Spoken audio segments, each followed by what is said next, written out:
कृष्णा प्रभु जी। हरे कृष्णा सब भक्तों को पंचांग प्रणाम।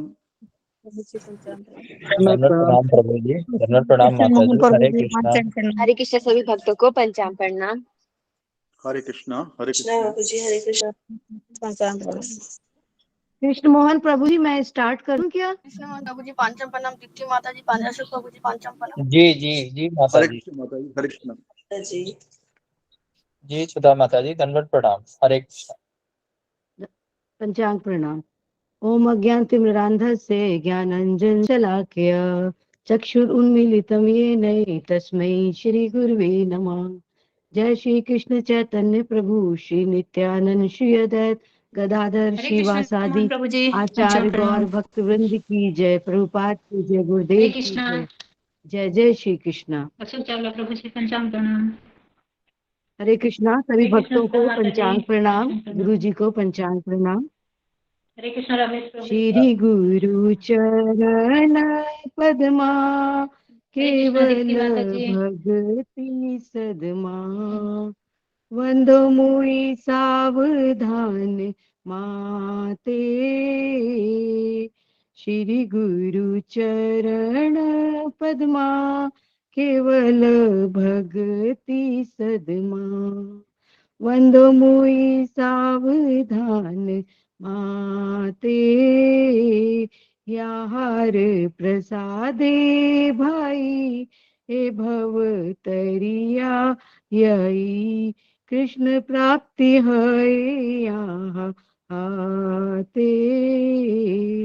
श्री गुरु पद्मा वाक्या चिते ते करिया ऐक्य आर ना करही मने आशा।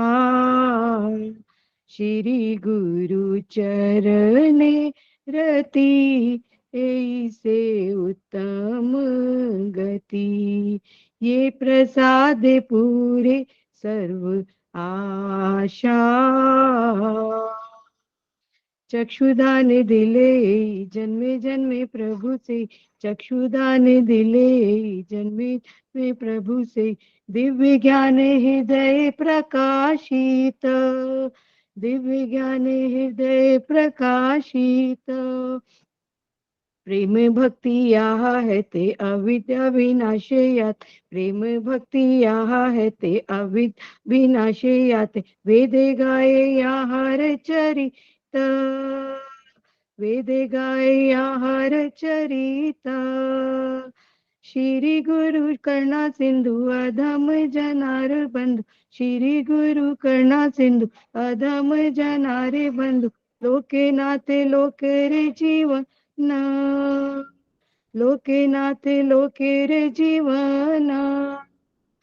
आहा प्रभु करो दया देहो मोहे पद छाय आहा प्रभु करो दया देहो मोहे पद छाय एबे यश घुषुक त्रिभुवन एबे यश घुषुक त्रिभुवन प्रभुपाद पतित पावन गुरुदेव ले लो शरण। जय प्रभुपदा जय प्रभुपदा जय प्रभुपदा जय प्रभुपदा जय जय गुरुदेव गुरुदेव गुरुदेव गुरुदेव निताई गौर हरि बोल हरि बोल हरि बोल हरि बोल। जय श्री कृष्ण। बहुत सुंदर माता जी। बहुत सुंदर माता जी। बहुत सुंदर सुधा माता जी, बहुत बहुत सुंदर। हरे कृष्ण। बहुत बहुत धन्यवाद। हरे कृष्णा हरे कृष्णा। सब भक्तों का धन्यवाद। गुरु जी का धन्यवाद। आपकी ही कृपा है। हरे कृष्ण।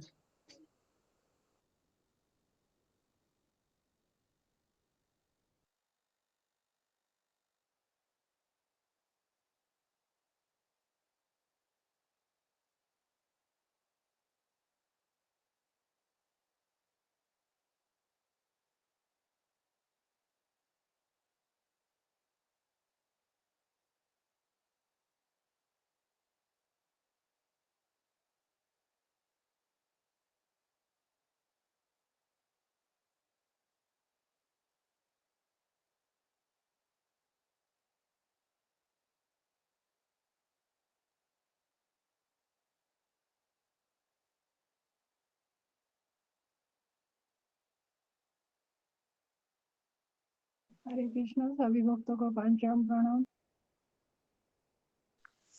हरे कृष्णा माता जी। हरे कृष्णा माता जी, पंचांग प्रणाम। हरे कृष्णा कृष्ण कृष्ण हरे हरे हरे राम दंडवत प्रणाम ये द- हरे कृष्णा गुरु जी। हरे कृष्णा गुरु जी, पंचांग प्रणाम। हरे कृष्णा गुरु जी हरे कृष्णा गुरु जी, पंचांग प्रणाम। हरे कृष्णा कृष्णा से भक्तों पंचांग हरे कृष्णा से हरे वैष्णव कृष्णा हरे पत्रा माता जी पंचांग हरे प्रणाम। कृष्णा हरे कृष्ण गुरु जी पंचायत प्रणाम। हरे कृष्णा सभी सत्या माता जी भक्तों पंचांग प्रणाम। हरे कृष्णा सभी भक्तों को पंचांग प्रणाम। हरे कृष्ण मोहन प्रभु जी पंचांग प्रणाम। हरे कृष्ण गुरु जी पंचांग प्रणाम।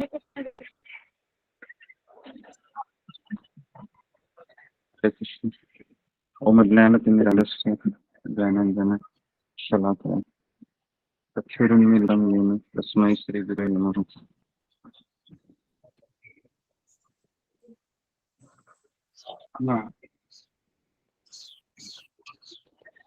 जय श्री कृष्ण चैतन्य प्रभु नित्यानंद श्री अद्वैत गदाधर श्रीवासादि गौरवृंद हरे कृष्णा कृष्णा कृष्णा हरे हरे हरे राम राम राम हरे हरे नारायणं नमस्कृत्यं नरं चैव नरोत्तमं देवीं सरस्वती व्यासं ततो जयामुदीरये नष्टप्रायेषु भद्रेषु नित्यं भागवत सेवया भगवतीरुत्तमश्लोके भक्तिर्भवति नैष्टिकी कृष्णाय वासुदेवाय देवकी नंदनाय च नंदगोपकुमाराय गोविंदाय नमो नमः।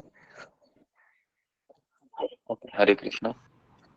तो सबका स्वागत है भागवतम के सत्र में। हरे कृष्ण तो गुरु जी कुछ पंचांग प्रणाम। अनाउंसमेंट है, नहीं तो हम सभी शुरू भक्तों करते हैं। गुरु जी, आज कुछ विशेष अनाउंसमेंट नहीं है।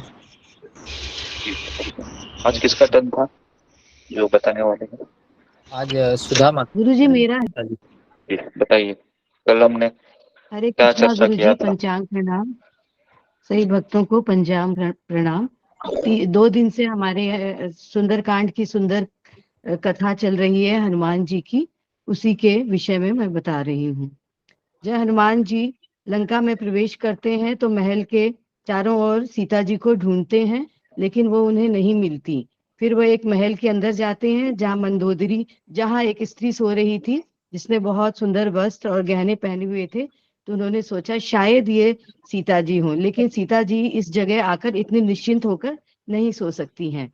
तो उन्हें यहाँ पर भी थोड़ा संदेह हुआ। फिर वो और आगे महल पर गए, दूसरे महल की तरफ बढ़े, जहां उन्हें राम भजन सुनाई दे रहा था। सारे महल में ही राम नाम लिखा हुआ था। तो वो वहां रुक जाते हैं और वहां पर उस महल में एक बार रावण आया था और उसने अपने भाई को कहा कि सारी जगह तुमने राम राम लिखा हुआ है, इसका क्या कारण है? कहते भैया मैंने आपका ही नाम लिखा है। राम मतलब रावण और माँ मतलब मंदोदरी, तो मैंने आप भाई और भाभी का ही नाम लिखा है। तो इससे ये हमें शिक्षा मिलती है, कृष्ण भक्त चतुर होता है और अपनी भक्ति की सुरक्षा वो बड़ी चतुराई से कर लेता है। फिर आगे हनुमान जी आगे बढ़ते हैं और वो अशोक वाटिका में प्रवेश करते हैं। वहां वो एक स्त्री उसे दुखी और रोती हुई दिखाई देती है। तो उन्हें संदेह होता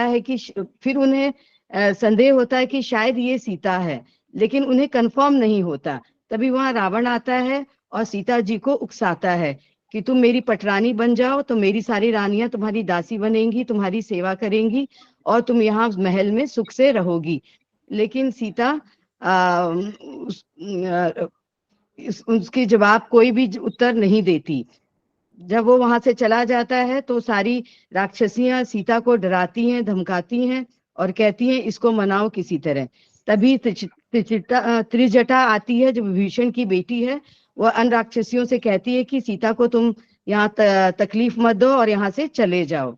हनुमान जी को फिर वहां पे कंफर्म हो जाता है कि यही सीता जी हैं, क्योंकि वो रावण के और त्रिशिटा के नाम मुंह से सीता जी का नाम सुन लेता है। हनुमान जी फिर वहां बिल्ली के रूप में आकर पेड़ पर चढ़ जाते हैं और सीता जी को राम कथा सुनाने लगते हैं। उसके बाद नीचे आते हैं, अपना परिचय देते हैं, लेकिन सीता जी को संशय होता है कहीं ये रावण तो नहीं है जो बंदर के वेश में आ गया है। वह जोर जोर से चिल्लाती है कि तुम यहाँ छल करने आए हो। हनुमान जी उन्हें विश्वास दिलाता है और राम नाम लिखी हुई अंगूठी भी देता है उन्हें। तो राम भक्त की यही पहचान होती है कि वो कि उसके पास 4 चीजें होनी चाहिए: कृतज्ञता, विनम्रता, आदर देना और सहनशीलता। तो इस तरह हनुमान जी के अंदर ये चारों ही चीजें थी जो उन्होंने सीता माता के समय अपने अंदर दिखाई। उसके बाद हनुमान जयंती का अर्थ होता है हनुमान जी का प्राकट्य दिवस। हनुमान जी अभी भी हमारे ही इसी कलयुग में हैं और वे कहीं नहीं गए हैं, सप्त जीवों में से एक ही हैं। वो हमारी राम कथा सुनते हैं जब राम कथा होती है, क्योंकि राम जी ने उन्हें वरदान दिया था चिरंजीवी रहने का। जहां जहां राम कथा चलेगी वहां वहां हनुमान जी अवश्य रहेंगे। तो राम जी की कथा सुनने हनुमान जी आते हैं और राम जी की कथा सुनने वालों की तारीफ करते हैं। जो सोता है वहां कभी झपकी आ जाती है तो उसको एक गदा भी पड़ती है। रामायण की कथा में सोना अलाउ नहीं होता। भगवान की कथा बहुत मधुर होती है और आज हम कल की कथा है तो हम हनुमान जी को प्रणाम करते हैं। कल के लिए कहा गया है ये। तो हनुमान जी हमें आज आशीर्वाद दीजिए कि हम रामचंद्र जी के भक्त बने। चैतन्य महाप्रभु, राधानाथ स्वामी, प्रभुपाद जी के, इन सबके हम भक्त बने। इनके उपदेशों का, इनकी शिक्षाओं का अपने जीवन में पालन करें और अंतिम समय तक बिना संशय के हमारे मन में जो भी आए संशय उसका निवारण करें और इस तरह कृष्ण भक्ति के प्रति हमारे अंदर अटूट श्रद्धा भक्ति प्रदान करें। और जब हमारी श्रद्धा खो जाती है तो हमारी भक्ति टूट जाती है। तो हमें हमारी श्रद्धा को हमेशा बनाए रखना है। इतनी भी कठिनाइयां आए जीवन के अंतिम लक्ष्य तक हमें अपने गुरु और कृष्ण की सेवा करनी है। तो आज हम यही हनुमान जी के चरणों में प्रार्थना करते हैं जिन्होंने हमें प्रभु राम जी की सेवा दी है। और उसके बाद हनुमान जी सीता जी से मिलने के बाद वो उन्हें कथा सुनाते हैं, अंगूठी देते हैं, फिर वो आगे उनको बहुत देर से वो भूखे थे तो उन्हें भूख सता रही थी, लेकिन सबसे पहले वो राम जी की सेवा करते हैं, क्योंकि जो राम भक्त होता है पहले वो सेवा करता है, वो अपनी भूख प्यास की चिंता नहीं करता। उसके बाद वो सीता जी की आज्ञा से अशोक वाटिका के फलों को खाने के लिए खाते हैं और जो इन फलों को खाते हैं उनके वृक्षों को भी उखाड़ कर फेंकने लगते हैं। जब राक्षसों ने देखा कि रावण की प्रिय वाटिका का विध्वंस हो रहा है तो उन्हें बड़ी चिंता हुई। हनुमान जी ने सभी राक्षसों को वहां से भगा दिया था और एक राक्षस जाकर रावण को बताते हैं। तब वहां जम्बूवाली नाम का एक राक्षस आता है जो कि हनुमान जी को भगाने का काम करता है। हनुमान जी उसका भी वध कर देते हैं। जब रावण ये सुनता है तो उसे बहुत क्रोध आता है, तो फिर वो अपने सातों मंत्री पुत्रों, 5 नायक, बड़े बड़े नायक और उनकी विशाल सेना लेकर वो वहां आते हैं, लेकिन हनुमान जी उनको भी मार देते हैं और फिर वो चिल्लाना शुरू कर देते हैं सैनिक। तो हनुमान जी भी चिल्लाते हैं क्योंकि हनुमान जी को चिल्लाने की ही सेवा मिली थी महाभारत में। जी गुरु जी। धन्यवाद। जी जी धन्यवाद। बहुत सुंदर मैसेज। जी जी बहुत सुंदर माता जी। बहुत अच्छा बताया। हरे कृष्णा बहुत सुंदर माता जी। कृष्ण सही हरे भक्तों कृष्णा को अच्छा बताया आपने, वेरी गुड। बहुत सुंदर माता जी। धन्यवाद गुरु जी। अभी तो बहुत सारा रहता है। बहुत अच्छा है हमारे हाँ लिए। हाँ हाँ धन्यवाद सभी भक्तों का धन्यवाद। बहुत अच्छा। इसमें समय 5 से 10 मिनट 7 मिनट हम मैक्सिमम है ना। अब जो मैं चाहता हूँ कि आप थोड़ा सा अच्छा बताते हैं सारे लोग, है ना। तो मुझे ऐसा लगता है कि सारे लोग जब टर्न रहता है तो रिकॉर्डिंग का पूरा लिखते हैं और उसके अनुसार बताते हैं, तो ये अच्छा है एक तरीके से। तो अभी हम आगे बढ़ते हैं। आज हम भागवत के ऊपर वापस आते हैं। तो हमने दूसरा अध्याय है पहले स्कंद का, तो कवर किया था हमने, लेकिन हमने तात्पर्य नहीं देखे थे। तो आज हम थोड़ा सा डिटेल में जाएंगे दूसरा अध्याय में।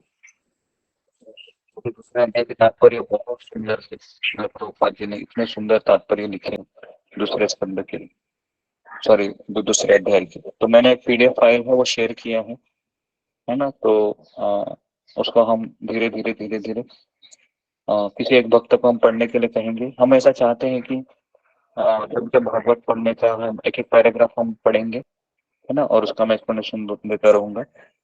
तो जिसका टर्न रहेगा, है ना, मुझे लगता है कि गुरु पूजा गाने का, तो हम उन्हीं को हम, है ना, कहेंगे। तो ऐसे हर एक व्यक्ति का फिर वो भागवत भी उसका भी पढ़ाई होगा, ठीक है। तो जब मैं कहूँगा, है ना, आज जैसे सुधा गुप्ता माता जी का है तो वही पढ़ेगी जब जब मैं कहूँगा, है ना। और जिसका जिसका टर्न रहेगा, तो जब जब भागवत रहेगी हमारी या फिर पैराग्राफ पढ़ना रहेगा तो गुरुजी मेरे इसमें आया नहीं है भागवत का पीडीएफ। गुरुजी जो पुराना है निकाल दूं क्या? जो आपने पहले शेयर किया था वही है क्या? नहीं नहीं, मैंने अभी कल मैंने उसके ऊपर अंडरलाइन करके मैंने भेजा था, आपको मिला नहीं है क्या किसी को? नहीं मिला गुरुजी। है नहीं, अच्छा ठीक है, अभी मैं भेज रहा हूँ कौशल ग्रुप में, शायद तभी आ जाएगा, है ना।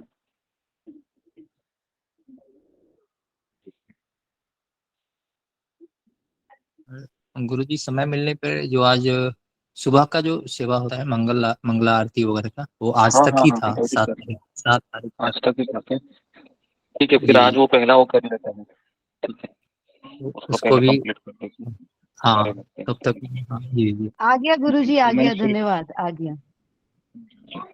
तो जी, तो जैसा कि हमारा हमारा मंगल आरती रोज होता है, तो उसका हम थोड़ा सा एक हफ्ते का डेट है वह हम ये करते हैं या अपडेट करते हैं। तो मंगल आरती है ना, तो मैं खुद ही अपडेट करता हूँ, है ना, ताकि सबको अवसर मिले, ठीक है। 2 मिनट में उसको मैं कंप्लीट करता हूँ। तो जो लोग भक्त है गाना चाहते हैं, है ना, आप फिंगर को रेज कीजिए, है ना। मंगल आरती, नरसिंह आरती, तुलसी आरती, शिष्टाष्टकम, गुरु उसके बाद ये क्या मनते हैं उसको, नाम अपराध जी। मंगल आरती है वह जी सुधा गुप्ता माता जी, नरसिंह आरती रिकी माता जी, तुलसी आरती देवी मंडल, चैतन्य शिष्टाष्टकम सुश्री मिश्रा, नाम अपराध शीला देवी। के बाद अगले परसों का मंगल आरती है वह बनमाली जना माता जी, नरसिंह आरती ऋतुपूर्णा, तुलसी आरती प्रतिभा माता जी, चैतन्य शिष्टाष्टकम ममता पाल, नाम अपराध राधिका शानबाग। उसके बाद मंगल आरती मामुनिपाल माता जी, नरसिंह आरती देवी मंडल, तुलसी आरती नेहा तिवारी, और चैतन्य शिक्षाक्रम ममता कुमारी माता जी, और नाम अपराध है वह हाँ जी जस्मिता पत्रे। उसके बाद मंगल आरती है मीनाक्षी रावत माता जी, नरसिंह आरती अमृता तिवारी, तुलसी आरती सुजाता महापात्रा, चैतन्य शिक्षाष्टकम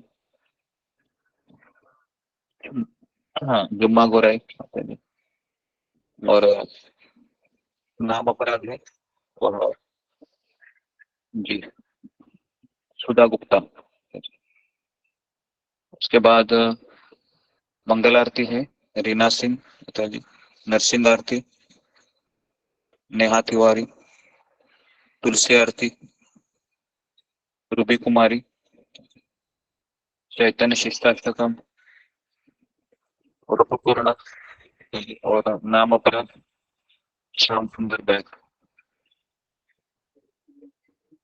लेकिन लास्ट टाइम आप आए नहीं थे, इनका नाम से। गुरुजी हम तुलसी आरती गाना चाहते हैं। ठीक है, तो उसके बाद मंगल आरती है। ये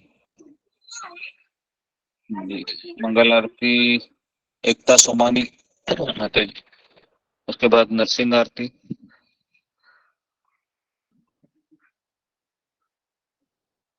गुरुजी मैं गा दूं? नरसिंह आरती सिंगर को रेस नहीं किया है। ओके ओके ठीक है। नरसिंह आरती दीप्ति सचदेवा, तुलसी आरती आचल सिंह, चैतन्य शिष्टाष्टकम सोमाकर माता जी, और नाम अपराध है ऋतु रानी।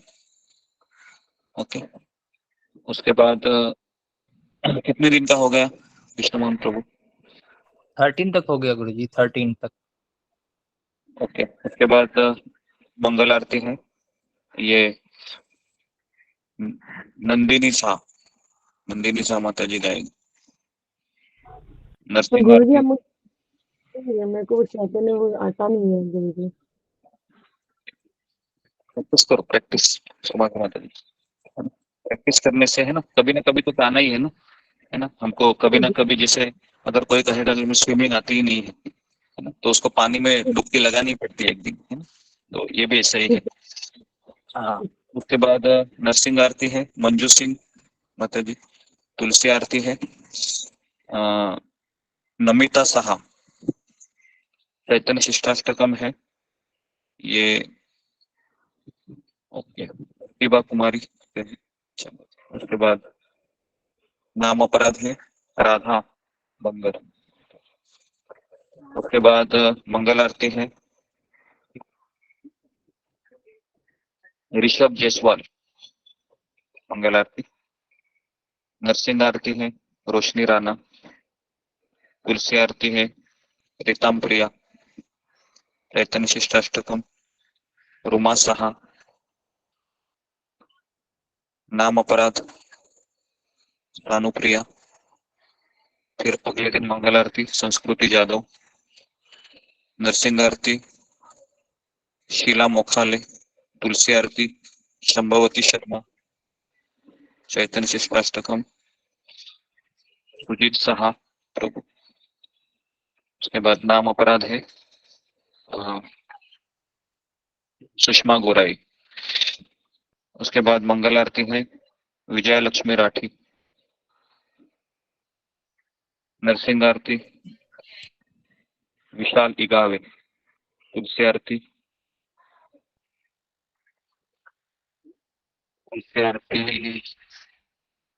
ओके, तुलसी आरती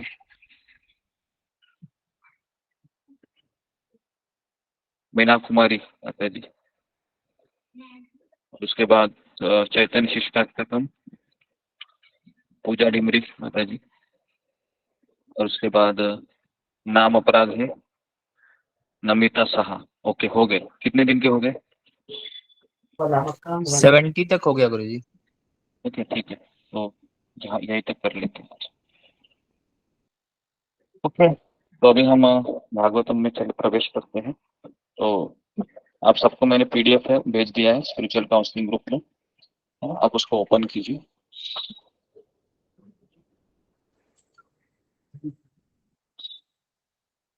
तो ओके, तो दूसरा पहले स्कंद का जो दूसरा अध्याय है, ये हमने एक भावार्थ के रूप में कवर किया था दो लेक्चर में। अभी हम डिटेल में जा रहे हैं, ठीक है। अभी हम अंदर प्रवेश कर रहे हैं ताकि हम प्रभुपाद की जो तात्पर्य है ना, उसमें बहुत सारा रहस्य छिपा हुआ है। क्योंकि जब तक हम प्रभुपाद की भाषा, प्रभुपाद के शब्दों हम नहीं पढ़ेंगे, हमको भागवत समझ में नहीं आएगी। तो इसलिए हमने सोचा कि हम प्रभुपाद के तात्पर्य भी कवर करेंगे, चाहे कितना भी देर लगे, क्योंकि बहुत जरूरी है, ठीक है। ओके, तो सुधा गुप्ता माता जी पहले श्लोक का अनुवाद पढ़िए।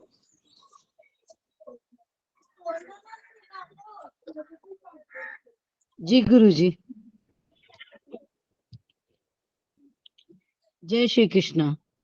रोमहर्षण के पुत्र उग्र श्रवा सूत गोस्वामी ने ब्राह्मणों के सम्यक प्रश्नों से पूर्णतः प्रसन्न होकर उन्हें धन्यवाद दिया और वे उत्तर देने का प्रयास करने लगे। तात्पर्य पढ़ना है गुरुजी? जी, तात्पर्य भी पढ़ो। तात्पर्य, नैमिषारण्य के मुनियों ने सूत गोस्वामी से 6 प्रश्न पूछे और अब वे एक एक करके उसका उत्तर दे रहे हैं। ओके जी। जी गुरु जी। तो हम सबको पता है कि ये जो व्यासदेव जी है वो इस तरीके से कह रहे हैं, ठीक है। अभी सूत गोस्वामी है ना, तो सूत गोस्वामी सबसे पहले है अपने गुरु को प्रणाम करते हैं, ये हमने देखा था। तो अभी हम तात्पर्य में जा रहे हैं। तो सुधा गुप्ता माता जी, जो दूसरे श्लोक में जो मैंने ब्लू कलर में हेडलाइन किया है उसको पढ़ो। जी गुरु जी।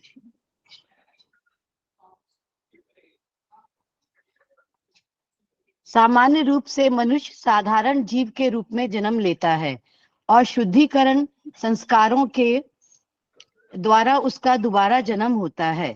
जब उसे नया प्रकाश दिखता है और वह आध्यात्मिक उन्नति के लिए दिशा खोजता है तो वेदों के उपदेश हेतु वह गुरु के पास जाता है। गुरु केवल निष्ठावान जिज्ञासु को ही शिष्य के रूप में अपनाते हैं और उसे जनेयु अर्थात यज्ञोपवीत प्रदान करते हैं। इस प्रकार से मनुष्य दूसरी बार जन्मता है या द्विज बनता है। द्विज अर्थात ब्राह्मण। द्विज बनने के बाद वह वेदों का अध्ययन करता है और वेदों में पटु होने पर वह विप्र बनता है।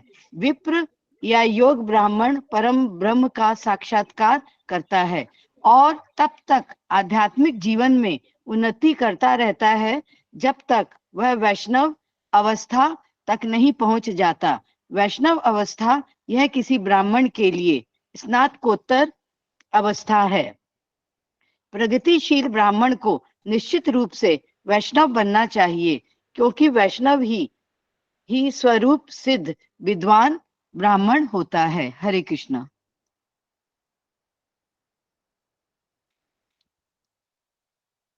जी गुरुजी, हो गया।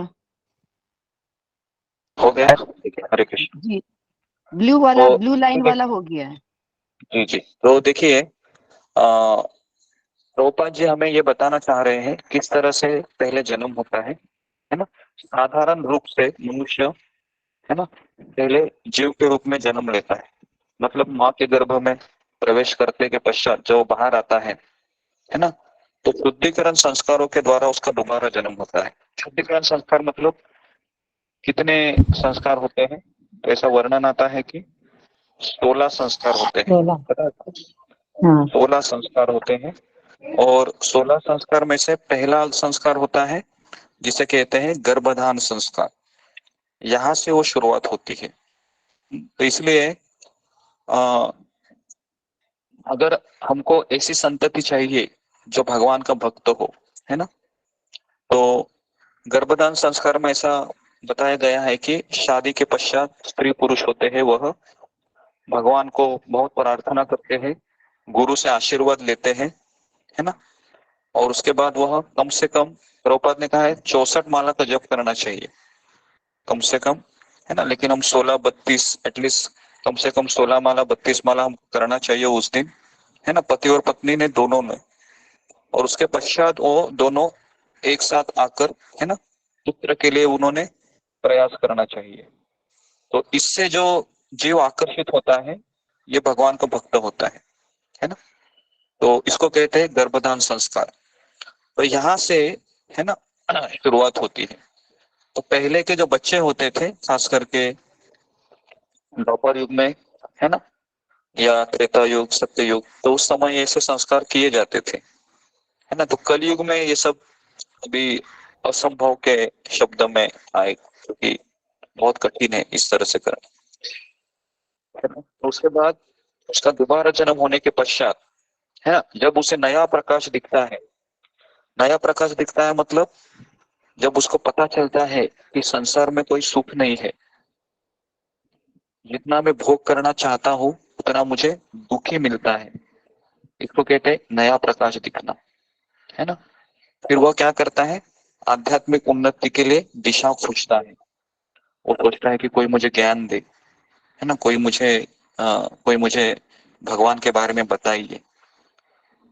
और उसके बाद वो उसको जब पता चलता है कि वेद पढ़ता है, शास्त्र पढ़ता है, तो फिर वह किसके पास जाता है? तो फिर वह गुरु के पास जाता है ना। तो यहाँ पर लिखा हुआ है, ऊपर लिखते हैं कि वेदों के उपदेश हेतु वह गुरु के पास जाता है, और गुरु केवल 2 प्रकार के अगर शिष्य में गुण है ना, तभी वो उसको स्वीकार करते। कोई भी गुरु है ना, किसी भी शिष्य को स्वीकार नहीं करते हैं। भले वो बोलेगा कि मुझे ज्ञान लेना है, लेकिन अगर एक शिष्य के पास ये 2 गुण नहीं है तो गुरु उसको नहीं अपनाता है। पहला कि यहाँ पर लिखा है, प्रभुपाद लिखते हैं कि वह निष्ठावान होना चाहिए अपने गुरु के प्रति, और दूसरा कि वह जिज्ञासु होना चाहिए। जिज्ञासु मतलब उसको इच्छा होनी चाहिए कि मुझे भक्ति में आगे बढ़ना है ना। तो ये 2 गुण अगर शिष्य के पास है तो गुरु उसको स्वीकार करते हैं, है ना। और उसके बाद जैसे स्वीकार करते हैं शिष्य के रूप में, तो उसको जनेऊ देते हैं। जनेऊ मतलब क्या बोलते हैं उसको, वैसे ब्राह्मण थ्रेड होता है ना, जनेऊ। हाँ, यज्ञोपवीत हाँ, यज्ञ पवित्र 16 धागे हैं उसमें, 16 धागे। पहले के गुरुकुल के कक्षा में आपने देखा होगा, चाणक्य पंडित जब गुरुकुल चलाते थे उस समय, तो उस समय ऐसे मंत्रों के उच्चारण हुआ करते थे, है ना। और कई सारे गुरुकुल के बच्चे उसको दोहराते थे, है ना, इस तरीके से। तो उसके बाद द्विज बनने के बाद वह वेदों का अध्ययन करता है, और वेदों में पटु होने पर वह विप्र बनता है। तो वेदों में पटु होने पर वह विप्र बनता है, और फिर विप्र या योग्य ब्राह्मण परब्रह्म का साक्षात्कार करता है। देखिए, जब मनुष्य है, जब उसको गुरु यज्ञ पवित्र देते हैं तो उसका दूसरा जन्म होता है। पहला जन्म माता और पिता के, है ना, पिता के वीर्य से, है ना, माँ के गर्भ में वो जीव प्रवेश करता है, और उसके पश्चात उसका जो पहला जन्म होता है। और दूसरा जन्म वो जब अपने गुरु के पास जाता है और गुरु से ज्ञान ग्रहण करता है, गुरु से शिक्षा दीक्षा लेता है, तो उसका दूसरा जन्म होता है। ओके। तो इस तरीके से फिर वह वेदों का अध्ययन करता है। अकेले नहीं करता है, ये चीज आप नोट कीजिए, वो अकेले नहीं कर रहा है, वो गुरु के मार्गदर्शन में कर रहा है वेदों का अध्ययन। अगर हम वेदों का अध्ययन अकेले करेंगे तो हम अपनी मति से हम वेदों को सार को हम जान नहीं पाएंगे। तो इसलिए यहाँ पर फिर उसके बाद जब वो पढ़ाई करता है तो उसको परब्रह्म का साक्षात्कार होता है, मतलब उसको आत्म साक्षात्कार होता है।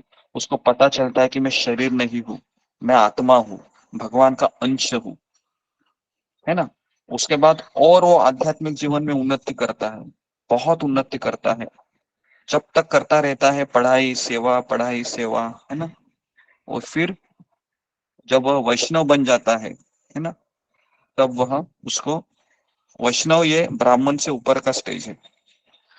ओके। जैसे ब्राह्मण, ये 3 प्रकार के ब्राह्मण होते हैं, इसको आप नोट कीजिए। 3 प्रकार के ब्राह्मण कौन से होते हैं? एक होता है ब्रह्म साक्षात्कारी ब्राह्मण, एक होता है ब्रह्म साक्षात्कारी ब्राह्मण जिसको ये पता होता है कि कृष्ण कौन है, कृष्ण ये ब्रह्म ज्योति है, निराकार है।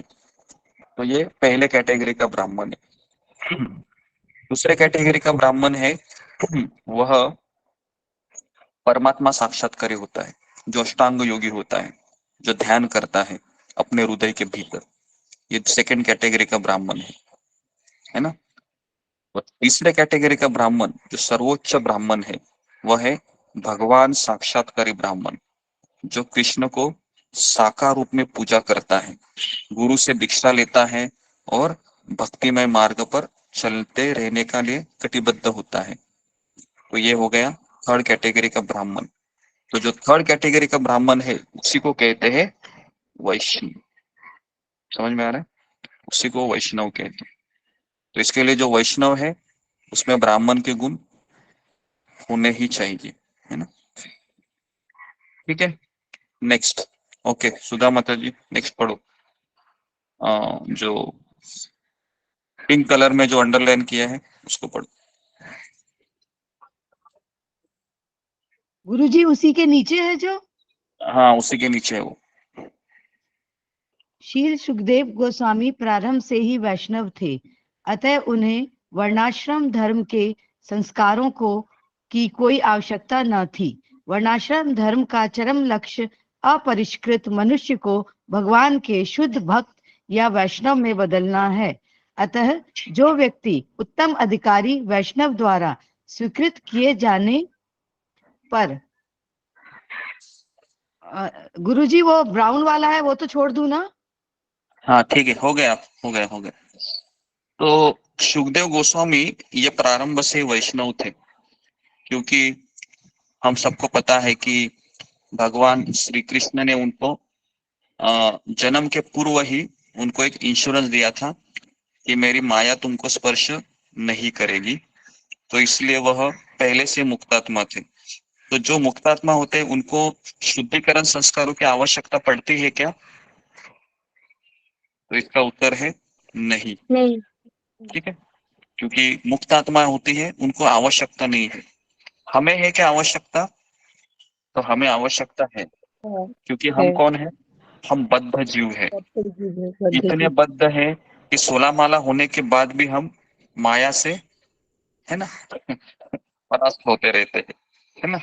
16 माला होने के बाद भी, है ना, दोपहर के 2 बजे या शाम के 6 बजे या रात के 8 बजे हम माया से परास्त होते हैं ना। कोई भी समय है, ठिकाना नहीं है, तो इसके लिए हम बद्ध जीव है। ओके, आ गया क्या बोले। तो कोई इसको शेयर कीजिए, है ना, पीडीएफ फाइल। रीना माता जी का दिख नहीं रहा है मुझे अभी। ओके, तो इस तरीके से यहाँ पर बताया है फिर कि सब लोग अपने कैमरा को ऑन करके रखिए। और कृष्ण मोहन प्रभु आप जरा नोटिस कीजिए।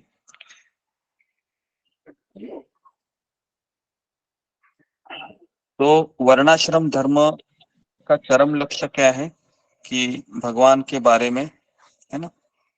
वर्णाश्रम धर्म मतलब ब्राह्मण, क्षत्रिय, वैश्य और शूद्र।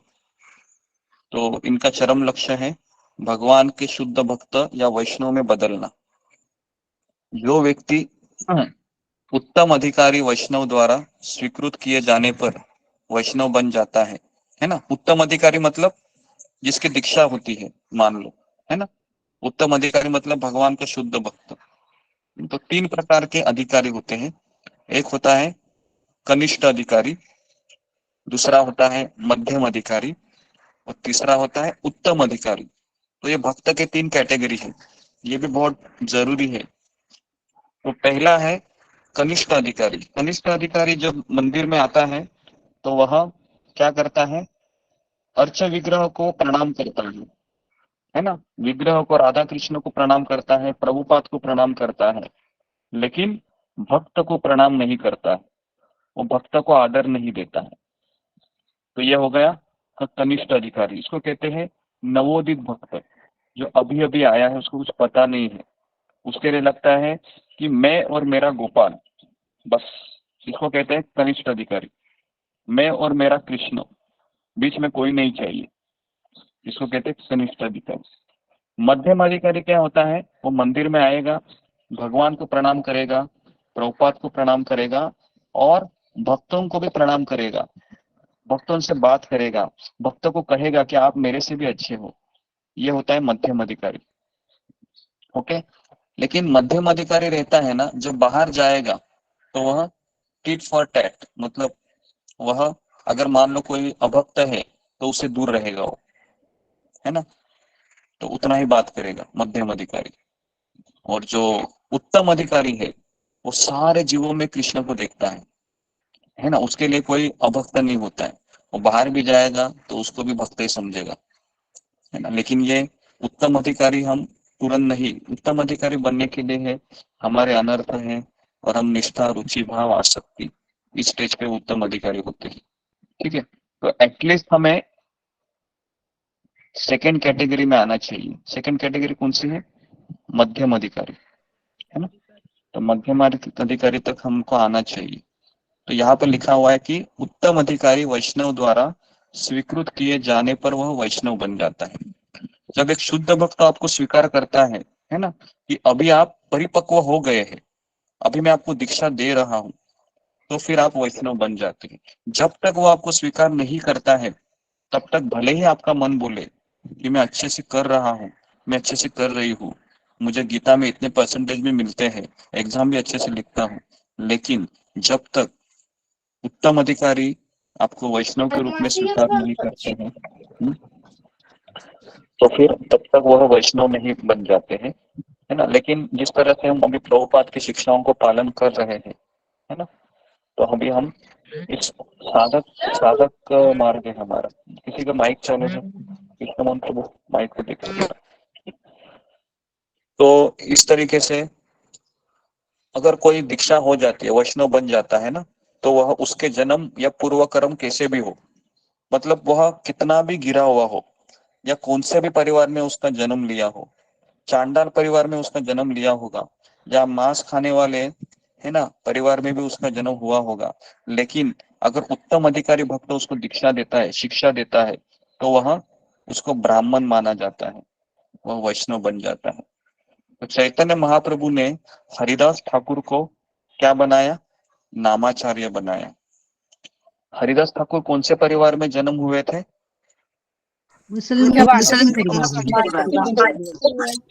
मुसलमान परिवार में जन्म हुए थे ना। तो अगर कोई कहेगा कि तुम मुसलमान हो, तुम्हें वैष्णव बनने का अधिकार नहीं है, तो ये गलत है। क्योंकि भक्ति है इतनी महान है, इतनी महान है कि गीता में खुद भगवान कहते हैं कि स्त्री है या वैश्य है या शूद्र है, इन लोगों को भी अगर ये भक्त के संपर्क में आते हैं, तो ये भी महान वैष्णव बन जाते हैं। श्रील प्रभुपाद जी जब अमेरिका गए थे, तो वहां पर हिप्पी लोग थे। हिप्पी लोग शूद्र से भी नीचे की कैटेगरी में आते हैं, लेकिन प्रभुपाद ने अपना संग देकर उन हिप्पियों को भगवान का शुद्ध भक्त बनाया। तो इसलिए शुद्ध भक्त ये पारसमणि की तरह होता है। अगर पारसमणि के संपर्क में कोई लोहा आता है, तो लोहे में भी पारसमणि के गुण है वो, है ना। लोहा भी क्या हो जाता है? सोना हो जाता है। होता है कि नहीं? अभी मुझे बताओ, लोहा में क्या योग्यता है? कुछ योग्यता है क्या? नहीं है। लेकिन जैसे पारसमणि के संपर्क में आता है लोहा, तुरंत वह सोना बन जाता है। इतनी देखिए, इतनी महिमा है भक्त भागवत की। तो इसके लिए भक्त भागवत बहुत इंपॉर्टेंट है हमारे जीवन में। उसके बाद यहाँ पर लिखा हुआ है कि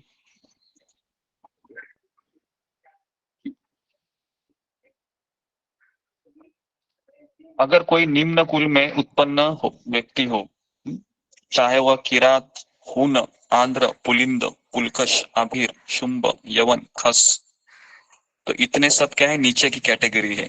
ये आपने कभी सुना नहीं होगा, है ना। ब्राह्मण, क्षत्रिय, वैश्य, शूद्र। शूद्र के नीचे है किरात, उसके बाद हून, आंध्र, पुलिंद, पुलकश, आभिर, शुंभ, यवन, यवन मतलब मुसलमान, खस। तो ये सब निम्न जातियां है ना। इन निम्न जातियों में भी अगर किसी को भक्त का आश्रय मिला, तो वह भी वैष्णव बन सकता है ना। दर्शन पवित्र करो ये तुम्हारा गुण। केवल वैष्णव के दर्शन करने से ही ना मन शुद्ध हो जाता है, केवल दर्शन करने से। इतनी वैष्णव की महिमा बताई गई है शास्त्र में। तो सुखदेव गोस्वामी के गुरु थे सूत गोस्वामी, तो इसलिए वो पहले उनको नमस्कार कर रहे हैं। तो ये हो गया हमारा दूसरा श्लोक। ओके, अभी हम तीसरे श्लोक में जाते हैं, जिसमें सूत गोस्वामी है ना अपने गुरु की महिमा बताते हैं कि मेरे गुरु ने भागवत रूपी ज्ञान का सार है ना अपने अनुभव द्वारा परीक्षित महाराज को बताया।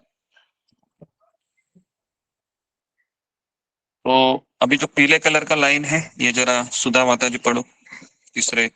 जी गुरुजी, जी गुरुजी। इस पर तर्क करना निरर्थक है कि भौतिकवादी व्यक्ति सुखी हो सकता है। कोई भी भौतिकतावादी जीव, चाहे वह महान ब्रह्मा हो या कि शूद्र चींटी, सुखी नहीं रह सकता। प्रत्येक व्यक्ति सुख की स्थायी योजना बनाता है, किंतु वह प्रकृति के नियमों से परास्त हो जाता है। अतः भौतिकतावादी संसार ईश्वर की सृष्टि का सर्वाधिक अंधकारमय भाग कहलाता है। तथापि दुखी भौतिकतावादी व्यक्तियों के इससे निकलने की मात्र इच्छा करने से ही वे बाहर निकल सकते हैं। दुर्भाग्यवश वे इतने मूर्ख हैं कि बाहर निकलना चाहते ही नहीं। अतः उनकी तुलना उस ऊंट से की जाती है जिसे कटीली टहनियां पसंद हैं, क्योंकि रक्त से सनी टहनियों का स्वाद उसे अच्छा लगता है। वह ऐसा समझ नहीं पाता कि यह तो उसका अपना ही रक्त है जो कांटों के द्वारा जीभ के कट जाने से निकलता है। इस प्रकार भौतिकतावादी व्यक्ति को अपना खुद का रक्त मधु की तरह मीठा लगता है। हरे जय श्री कृष्णा। ओके, तो देखिए बहुत सुंदर प्रभुपाद के ये जो तात्पर्य है ना, आपको याद कराता हूँ। ये कभी लिखे गए हैं पता है क्या आपको? ये तात्पर्य प्रभुपाद ने लिखे हैं रात को 1:30 बजे उठकर, जब हम सब सोए रहते हैं ना, तभी ये तात्पर्य लिखे गए हैं, है ना। अगर हम जग कर भी इसको पढ़े ना तो हमारा कल्याण हो जाएगा। तो इस पर तर्क करना निरर्थक है कि भौतिकता व्यक्ति सुखी हो सकता है। कोई कितना भी तर्क करे, अगर कोई मुझे ये कहे कि मैं तुमको करोड़ों रुपए देता हूँ, तुम सुखी हो जाएगा, तो क्या होगा? क्या ऐसे नहीं होगा, है ना। करोड़ों जन्म क्या, अगर आपको भारत का प्राइम मिनिस्टर भी बना दिया जाए, है ना, तो भी आप सुखी हो सकते हो? नहीं हो सकते, क्योंकि भागवत कहता है कि इस पे तर्क करना व्यर्थ है कि हम कभी सुखी हो सकते। भौतिकतावादी व्यक्ति, कोई भी भौतिकतावादी जीव, चाहे वो महान ब्रह्मा हो, अभी ब्रह्मा जी आप सोचिए 14 लोकों को निर्माण करते हैं, या चींटी हो, सुखी नहीं रह सकता। देखो ये 2 लाइन भी अगर हम जीवन में रोज हम इसको पढ़े ना, केवल 2 लाइन, तो हम कभी सुखी होने के लिए प्रयास ही नहीं करेंगे। हम प्रयास क्यों करते हैं? क्योंकि हम भूल जाते हैं भागवत के शब्दों को, हम भूल जाते हैं, हम याद नहीं करते हैं। हम सोचते हैं कि चाहे थोड़ा सा भूख लगा है, थोड़ा सा ढाबे का वड़ा पाव खा लूंगा, है ना, पानी पूरी खा लूंगा, थोड़ा सा मैं अच्छा लगेगा, सुख मिलेगा, लेकिन वो सुख नहीं है। तो प्रत्येक व्यक्ति सुख की स्थायी योजना बनाता है। योजना मतलब क्या है? फ्यूचर प्लानिंग करता है कि नहीं? हम सभी लोग फ्यूचर प्लान करते हैं कि नहीं? सभी लोग करते हैं। जो मैरिड है वो करता ही है कि रिटायर होने के बाद मैं ये करूंगा, पढ़ाई के बाद मैं ये करूंगी, वो करूंगा, है ना। लेकिन प्रकृति के नियमों से वह परास्त हो जाता है। प्रकृति के नियम क्या है? तो 3 गुणों की ये जो दैवी माया है बहुत स्ट्रांग है। आप कितना भी आप योजना बनाए, कितने लोगों का ये अनुभव है कि बचपन से अभी तक आपने बहुत सारी योजना बनाई होगी, पर कितनी बार आपको अपयश आया है कि नहीं? कितने लोग हैं ऐसे? मुझे लगता है कि सभी लोग होने चाहिए, है ना। कोई ऐसा व्यक्ति नहीं है इस संसार में जिसने प्लानिंग किया है और उसका पूरा हो गया है ना। हम सब लोग जीवन में बहुत सारी योजना को बनाए हैं, लेकिन प्रभुपाद खुद लिखते हैं कि हम प्रकृति के नियमों से परास्त हो जाते हैं, हम हार जाते हैं, है ना। तो इसलिए भौतिकतावादी संसार ईश्वर की सृष्टि का अंधकारमय भाग कहलाता है, क्योंकि भगवान की टोटल सृष्टि में से 3/4 हिस्सा है वह आध्यात्मिक जगत है, जिसमें वैकुंठ लोक, गोलोक वृंदावन, अयोध्या, द्वारिका, जगन्नाथपुरी, मायापुर धाम सब है। और भगवान का 1/4 जो हिस्सा है वह है भौतिक जगत, जो महाविष्णु के रंध्रों से ब्रह्मांड निकलते हैं। ये 1/4 हिस्सा हमेशा अंधकार में रहता है, बराबर है। इस जगत में प्रकाश आने के लिए 3 चीजों की आवश्यकता होती है, सूर्य, चंद्र और अग्नि। अगर सूर्य नहीं है मान लो, तो क्या हम अपने आप को भी देख सकते हैं? नहीं देख सकते। चंद्रमा नहीं है, या जब लाइट चली जाती है ना, अभी हम गांव में रहते हैं जंगल में, तो कई बार लाइट चली जाती है। जब लाइट चली जाती है तो कुछ दिखता नहीं है, केवल वो जो रात कीड़े होते हैं ना, उनका आवाज आते रहता है, कर कर कर कर कर कर। तो इस तरीके से अंधकार में जगत है ना। तो लेकिन दुखी व्यक्तियों के लिए इससे निकलने की मात्र इच्छा करने से वो बाहर निकल सकता है। अगर उसको अंधकार से निकलना है तो उसको क्या करना चाहिए? केवल इच्छा करनी चाहिए बस। लेकिन वो इच्छा भी होती है क्या बाहर निकलने की? होती ही नहीं इच्छा। अब देखो, हम कितने लोगों को कहते हैं कि आप भगवान के धाम में चलिए, चलो वहां पर हमारा घर है, यहाँ पर बहुत दुख है। लेकिन वो क्या कहते हैं कि मुझे इधर ही अच्छा लगता है ना।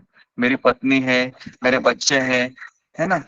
पता है ना, एक बार इंद्र को शाप मिला था, है ना, बृहस्पति से। उसको सुअर बना गया था, पता है, सुअर बना था इंद्र। तो उसके पश्चात ब्रह्मा जी को जब लगता है कि अभी इंद्र का गद्दी खाली है, मैनेजमेंट ठीक से हो नहीं रहा है, तो ब्रह्मा जी फिर इंद्र के पास जाते हैं जो सुअर की योनि में था, है ना। तो ब्रह्मा जी कहते हैं, अरे इंद्र, तुम सुअर के योनि में हो, तुमको पता नहीं तुम कौन हो? तुम देवताओं के राजा हो, चलो मेरे साथ।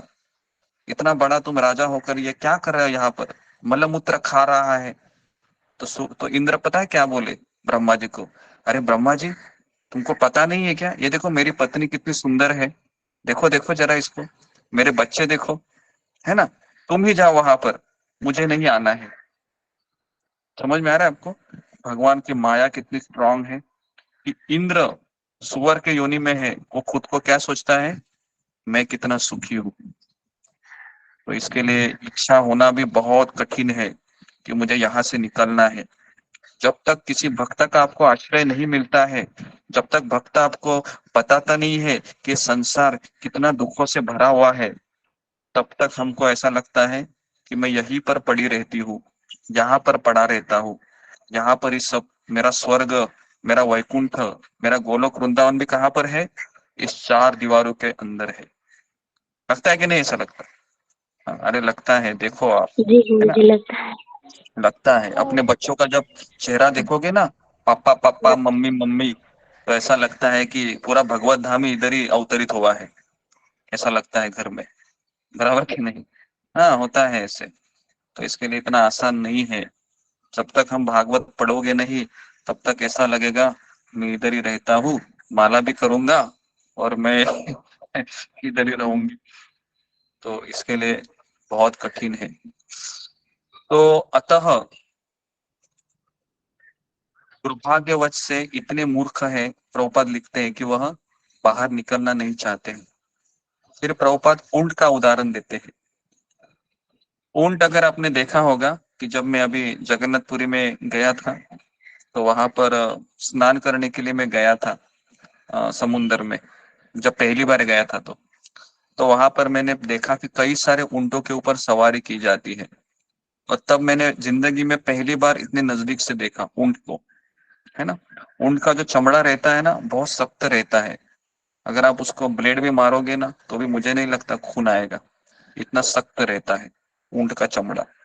लेकिन ऊंट का सबसे पसंदीदा खाना कौन सा होता है? ऊंट का पसंदीदा खाना होता है, हाँ, कटीली, है ना, जो कटीली कांटों से, झाड़ियाँ।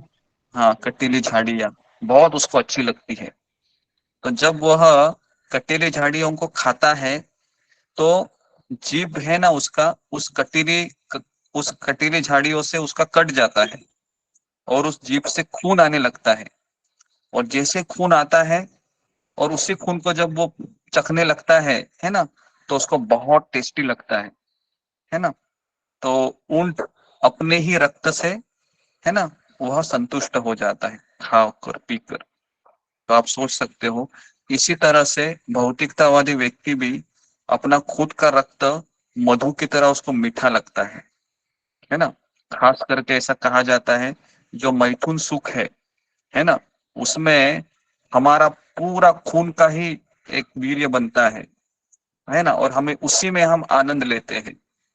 तो इसके लिए भागवत कहता है कि इस संसार को मैथुन आगार कहा जाता है। यहाँ पर सारे लोग उसी आनंद की तलाश करते हैं, लेकिन ये भूल रहे हैं कि वो अपने ही खून का है ना वो टेस्ट कर रहे हैं, अपने खून उसको मीठा लगता है। तो इसके लिए अपनी ही भौतिक कृतियों से परेशान होने पर भी उन्हें छोड़ना नहीं चाहता है छोड़ना। उसको पता भी है, ऊंट को भी पता होता है कि मेरा खून है वो निकल रहा है, लेकिन फिर भी वो चाहता है कि मैं इसी तरह से खाता रहूं। तो इसी तरह से ऊंट में और इस सांसारिक व्यक्ति में कुछ फर्क नहीं है, अगर वो उसी आनंद की तलाश कर रहा है तो, है ना। तो ऐसे उसके बाद लिखा हुआ है कि ऐसे भौतिकतावादी व्यक्ति को कर्मी कहते हैं। कर्मी मतलब वह केवल फैक्ट्री में 8 घंटा 10 घंटा काम करेगा, और जब उसको तनख्वाह मिलेगी, मान लो उसको 100 रुपया तनख्वाह मिलती है, तो उससे अपना राशन भरेगा पूरे परिवार का, और बचे हुए पैसे से क्या करेगा, वो अय्याशी करेगा, है ना, अय्याशी करेगा। तो है ना, इसको कर्मी कहते हैं। ऐसे लाख कर्मियों में से है ना एक व्यक्ति रहता है जो इस भूल भुलैया से निकल भागना चाहता है। ऐसे बुद्धिमान व्यक्ति को ज्ञानी कहते हैं। समझ में आ रहा है? कितने लाखों कर्मियों में से, मतलब लाख लोग अगर फैक्ट्री में काम कर रहे होंगे, है ना, तो लाखों में से एक रहता है जो सोचता है ऐसा जीवन मुझे नहीं जीना है, बहुत बेकार जीवन है ये, है ना।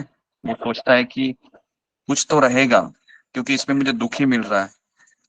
तो ऐसे लाखों लोगों में से एक व्यक्ति रहता है जो सोचता है कि मैं अपना जीवन को बदलूंगा। नहीं तो पूरी दुनिया क्या सोचती है पता है, मेरा पड़ोसी भी ये कर रहा है तो मुझे भी यही करना चाहिए। होता है कि नहीं ऐसा? हाँ, आप पूरी दुनिया को ऐसे देखते हो ना, पड़ोसी को देखते हो, अपने रिश्तेदारों को देखते हो, और आप सोचते हैं कि यही जीवन है, ऐसा ही करना चाहिए। लेकिन ये गलत है, तो शास्त्र बोलता है ये गलत है, वो सब कर्मी है। तो लाख कर्मियों में से एक बुद्धिमान व्यक्ति होता है, उसे ज्ञानी कहते हैं। ठीक है, तो इस तरीके से उसके बाद ओके, नेक्स्ट अभी हम चौथे श्लोक में जाते हैं। चौथे श्लोक में बताया गया है कि ओके, एक मिनट जी। उसके बाद फिर अभी सुखदेव गोस्वामी है ना, सूत गोस्वामी है, ये भागवत को प्रणाम करते हैं, हमने देखा था। फिर विद्या की देवी सरस्वती जी को प्रणाम करते हैं सूत गोस्वामी, व्यासदेव को प्रणाम करते हैं, और नर नारायण ऋषि को प्रणाम करते हैं। ओके, उसके बाद अभी तात्पर्य में जाते हैं। बहुत सुंदर तात्पर्य है जी। सुधा माता जी पढ़िए कि जो पीले कलर में है, पढ़िए जी गुरु जी। तात्पर्य, जीवन आदिकाल के भौतिक इंद्र तृप्ति के प्रति आसक्त होने के कारण ईश्वर के साथ अपने संबंध को भूल चुका है। इस भौतिक जगत में उसका जीवन संघर्ष अविरत चलने वाला है, और इसके लिए कोई योजना बनाकर जीव का इसमें से निकल पाना संभव नहीं है। यदि वह इस अविरत जीवन संघर्ष पर विजय पाना चाहता है तो उसे ईश्वर के साथ अपने नित्य संबंध को पुनः स्थापित करना होगा। जो भी इस प्रकार के निवारक उपाय अपनाना चाहता है उसे वेदों तथा पुराणों जैसे साहित्य का आश्रय लेना होगा। जय श्री कृष्ण। ओके, तो अभी ये हमारा लास्ट पैराग्राफ रहेगा, उसके बाद हम रोकेंगे।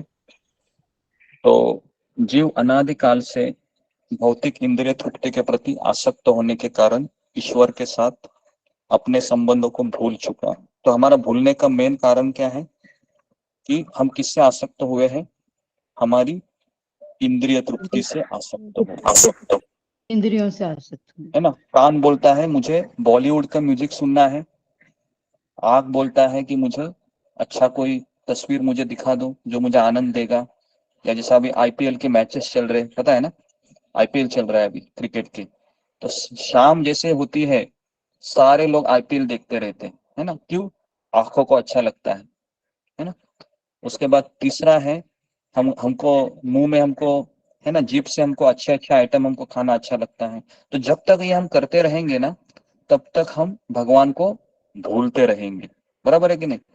भगवान को भूलने का मेन कारण क्या है कि मैं अपने कानों से मैं क्या चाहता हूँ, भगवान के भजन सुनना चाहता हूँ क्या? नहीं, मैं कुछ और सुनना चाहता हूँ, और सुनना चाहती हूँ।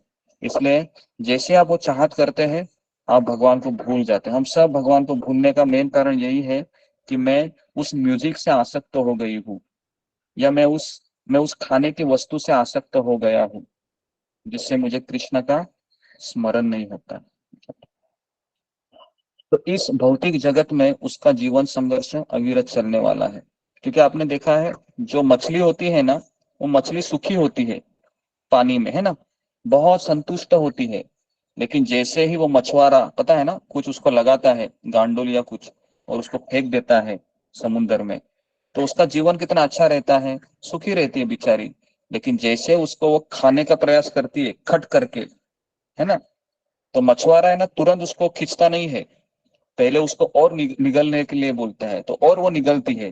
पूरा जब गले में अटक जाता है ना, तो फिर वो क्या करता है, फट करके उस रस्सी को वो ये करता है, पता है, देखा है आपने? पता नहीं, मैंने देखा है। तो उसको खट करके उसका फिर वो ऐसे निकल आता है ना। फिर वो भाग सकता है क्या? फिर वो भाग नहीं सकता, फंस गया वो। तो इसलिए, है ना, जब जब हम सोचेंगे कि मुझे भोग करना है, ये मछली वाला उदाहरण हमेशा याद रखिए, बहुत डेंजरस है। एक बार आप अभी मुझे बताओ, अंदर उसने उसको गांडल को खा लिया और फंस गया, फिर उसके बाद मान लो उसको पता चले कि मैंने गलत किया, लेकिन कुछ फायदा है क्या उस समय? उस समय सोच के फायदा है? कुछ फायदा नहीं है। वो फंस गया है अभी, है ना, फंस गई है वो, या फंस गई है। तो हमारा भी जीवन ऐसे ही होता है। कितनी बार हम फंसे हैं ऐसे खट करके? मुझे लगता है हम रोज ही फंसते हैं। क्या लगता है आपको? हम रोज ही फंसते हैं खट करके, है ना। तो हमारा जीवन ऐसे ही जा रहा है। ओके, तो कहाँ गया? तो इस तरीके से सबको समझ में आ रहा है ना क्या बता रहे हैं, क्या हम भागवत पढ़ रहे हैं? भागवत पढ़ रहे हैं, समझ में आ रहा है? समझ में सबको हाँ गुरुजी। हाँ गुरुजी आ रहा है ना? ओके जी। गुरुजी, ये मछली वाला तो उदाहरण बहुत अच्छा जी था, गुरुजी कभी जी। नहीं भूल पाएंगे। हाँ, ये जबरदस्त एग्जाम्पल है। मछली वाला हमेशा जैसे हम जाते हैं, उसका जीवन कितना सुखी होता है ना मछली का, किसके उसके रिश्तेदार भी रहते हैं, बहुत अच्छा परिवार उसका रहता है। लेकिन जैसे ही वो इच्छा करता है कि मुझे वो खाना है, तुरंत वो फंस जाता है बेचारा। और फिर फंसने के बाद वो कितना भी सोचे, अरे मैंने इसको क्यों खाया, अरे मैंने उसको क्यों खाया, कुछ फायदा है क्या? तब कुछ फायदा नहीं है, क्योंकि फंस गया है वो, अभी फंस गया है ना। तो उसी तरह से हमारा जीवन रहता है। ओके, तो इस तरीके से ये आगे लिखा गया है कि शादी नहीं करनी चाहिए किसी को, ऐसा होता है तो। इसके लिए हमको भगवान का प्रसाद खाना चाहिए, है ना, हमेशा। और हमेशा हमको भगवान के संबंधित चीजों को ही हमको अपनाना चाहिए। ओके, तो इस तरीके से हमें, इसलिए यहाँ पर लिखा गया है कि ईश्वर के साथ नित्य संबंध उसको पुनर्स्थापित करना होगा, भगवान के साथ। और इसके लिए उसको निवारक उपाय अपनाने चाहिए, जैसे वेदों का, पुराणों का, साहित्य का आश्रय लेना चाहिए। मूर्ख लोगों का कहना है कि पुराणों का, वेदों का किसी प्रकार का संबंध नहीं है, लेकिन ऐसा नहीं है। कुछ मनुष्य है रजोगुनी होते हैं, कुछ तमोगुनी होते हैं, कुछ सत्वगुनी होते हैं। अगर तमोगुनी है, वो भूत पिशाच की पूजा करेगा, है ना। अगर आप उसको प्रीचिंग करने जाओगे कि आप भूत पिशाचों को छोड़ो, कृष्ण के पास आओ, तो नहीं आएगा, जब तक कि वो अपनी लाइफस्टाइल चेंज ना करे, या जब तक आप उसको मंदिर में ना इनवाइट करें, जब तक उसकी सुकृति इकट्ठा ना हो, तब तक वो उधर ही पड़ा रहेगा। तो इसलिए किसी भक्त का जीवन में आना, यह उसके जीवन का टर्निंग पॉइंट रहता है ना। तो हमारा सौभाग्य है कि हमारे जीवन में परम पूज्य राधानाथ स्वामी महाराज जैसे भक्त है, प्रभुपाद, है ना, वो गुरु है, प्रभुपाद जैसे इनकी किताबें है ना। तो ये हमारे जीवन में आए, नहीं तो हमारा भी जीवन तमोगुनी ही होता था, है ना, रजोगुनी होता था। अभी भी है वैसे तो, बीच बीच में हमको झटके आते ही रहते हैं, आते कि नहीं झटके बीच में? बीच में भी हम रजोगुण जी तमोगुण में गुरुजी चले आते जाते हैं, हैं, है ना। आते जाते इसलिए रहते हैं जी। हाँ, एटलीस्ट हमको इतना तो पता है कि ठीक है मुझे यही करना है, ये हमारा प्लस पॉइंट है। तो उसके बाद फिर इतना संघर्ष करने के बाद धीरे धीरे धीरे धीरे, है ना, जहाँ पर प्रभुपाद लिखते हैं कि पुराणों को धीरे धीरे अपनी खोई हुई स्थिति को पुनः प्राप्त करके कठोर जीवन संघर्ष से वो बाहर निकलता है ना। तो इसके लिए हमको भागवतम का आश्रय लेना चाहिए, है ना। भागवतम ही हमको अभी मार्ग दिखाने वाले हैं, तो इसके लिए हमने भागवतम का पाठ शुरू किया है ना। ठीक है, तो ओके, तो यहाँ पर मैं अभी रुकता हूँ, 10 बज के गुरुजी गए हैं। भागवत का लिंक चाहिए था। जी, तो मैं अमेज़न में भागवतम का पहला स्कंद है, बेटर आप खरीद लीजिए क्योंकि हमारा पहला स्कंद 1 साल चलेगा कम से कम, है ना। तो 1 जी साल अगर गुरुजी आपके पास खरीद लेंगे। भागवतम, लिंक चाहिए था, लिंक। जी जी, लिंक मैं भेज दूंगा भागवतम की। ओके, तो यहाँ पर मैं रुकता हूँ। ओके, बहुत बहुत धन्यवाद आप सबको। हरे कृष्णा गुरुजी हरे कृष्णा हरे कृष्णा कृष्णा हरे कृष्णा हरे हरे, हरे कृष्णा गुरुजी पंचांग राम प्रणाम।